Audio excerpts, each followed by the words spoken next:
ദൈവത്തിന് മഹത്വം. നമ്മുടെ പ്രതിദിന ആഹാരം ഏപ്രിൽ 2. സ്തുതിയുടെ കണ്ണുനീർ.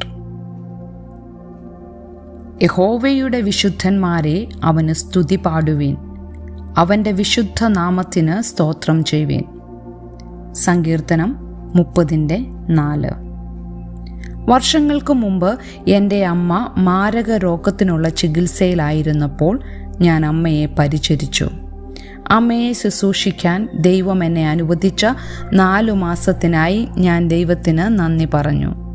സങ്കടകരമായ പ്രക്രിയയിൽ എന്നെ സഹായിക്കാൻ അവനോട് ആവശ്യപ്പെട്ടു.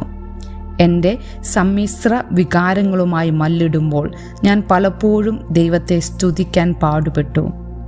എന്നാൽ എൻ്റെ അമ്മ അവസാന ശ്വാസമെടുക്കുകയും ഞാൻ നിർത്താതെ കരയുകയും ചെയ്തപ്പോൾ ഞാൻ മന്ത്രിച്ചു, ഹല്ലേലൂയ.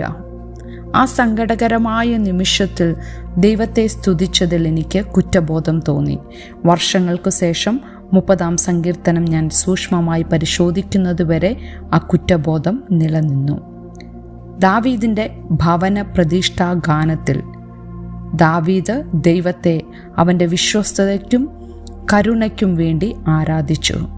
അവൻ്റെ വിശുദ്ധ നാമത്തിന് സ്തോത്രം ചെയ്യുവാൻ അവൻ മറ്റുള്ളവരെ പ്രോത്സാഹിപ്പിച്ചു. ദൈവം കഷ്ടതയെയും പ്രത്യാശയെയും എത്രമാത്രം ഇഴ പിരിച്ച് ചേർത്തിരിക്കുന്നു എന്ന് ദാവീദ് വിവരിച്ചു. ദുഃഖത്തിൻ്റെയും സന്തോഷത്തിൻ്റെയും സമയങ്ങളെയും സുരക്ഷിതത്വവും നിരാശയും അനുഭവപ്പെട്ട സമയങ്ങളെയും അവൻ അംഗീകരിച്ചു. സഹായത്തിനായുള്ള അവൻ്റെ നിലവിളി ദൈവത്തിലുള്ള വിശ്വസ്തയോടെയായിരുന്നു. അവൻ്റെ സ്തുതിയുടെ പ്രതിധ്വനി ദാവീദിൻ്റെ കരച്ചിലിലും നൃത്തവും സങ്കടവും സന്തോഷവും നിറഞ്ഞ നിമിഷങ്ങളോട് ചേർത്തു നെയ്തതായിരുന്നു. കഷ്ടതകൾ സഹിച്ചു നിൽക്കുന്നതിൻ്റെ രഹസ്യവും സങ്കീർണതയും അംഗീകരിക്കുന്നതുപോലെ ദൈവത്തിൻ്റെ വിശ്വസ്തതയെ പ്രതീക്ഷിച്ചുകൊണ്ട് ദാവീദ് ദൈവത്തോടുള്ള തൻ്റെ അനന്തമായ ഭക്തി പ്രഖ്യാപിച്ചു. ദാവീദിനെ പോലെ നമുക്കും പാടാം. എൻ്റെ ദൈവമായ യഹോവേ, ഞാൻ എന്നേക്കും നിനക്ക് സ്തോത്രം ചെയ്യും.